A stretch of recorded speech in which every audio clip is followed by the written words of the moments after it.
Assalamu alaikum warahmatullahi wabarakatuhu. Alhamdulillah wassalatu wassalamu ala ashrafil anbiyai wal mursalin nabiyina Muhammad wa ala alihi wa sahbihi wa man wala, amma ba'du. Ndugu zangu katika imani, tunauelekea mwezi mtukufu wa Ramadhan, mwezi ambao ni shahru siyam wal qiyam. Ni mwezi wa kuweza kufanya ibada ya funga, ibada ya kisimamo cha usiku, kutekeleza mambo mbalimbali ambayo Allah subhanahu wa ta'ala anayapenda na kuyaridhia.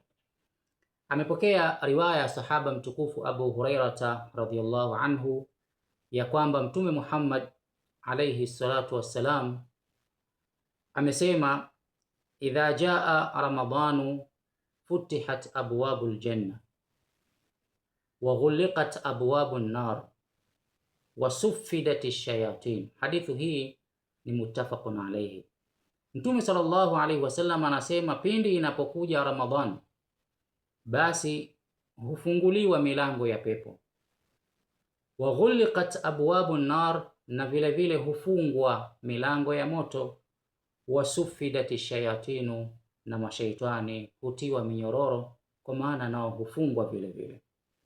Katika riwaya nyingine anasema Mtume sallallahu alayhi wasallam, idha dakhala ramadhanu futihat abwabur rahma, pindi inapoingia Ramadhani hufunguliwa milango ya rehma, wa ghuliqat abwabu jahannama, na hufungwa milango ya moto, wa sulsilati shayatinu, na mashaitani hufungwa minyororo. Ndugu zangu, unapoziangalia riwaya mbili hizi unapata ya kwamba mwezi wa Ramadhani ni mwezi wa neema. Ni mwezi ambao pepo inakuwa wazi kwa wale wenye kumcha Allah subhanahu wa ta'ala kwa kutekeleza ibada ya funga. Lakini moto hufungwa, milango ya moto hufungwa, kuonesha kwamba ni mwezi ambao watu wanatakiwa kumcha Allah subhanahu wa ta'ala na kujiepusha na kumwasi.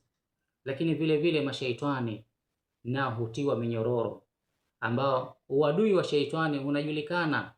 Shaitani ni adui kwenu nyinyi. Allah anasema, ash-shaytanu aduwwun lakum fattakhidhuhu aduwwa innama yad'u hizbahu liyakunu min ashabis sa'ir.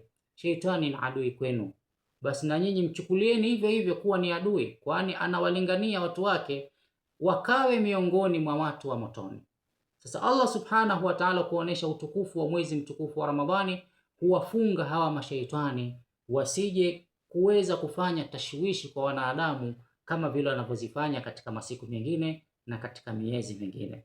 Kwa leo tuishie hapa. Aqulu lakum assalamu alaikum wa rahmatullahi wa barakatuh.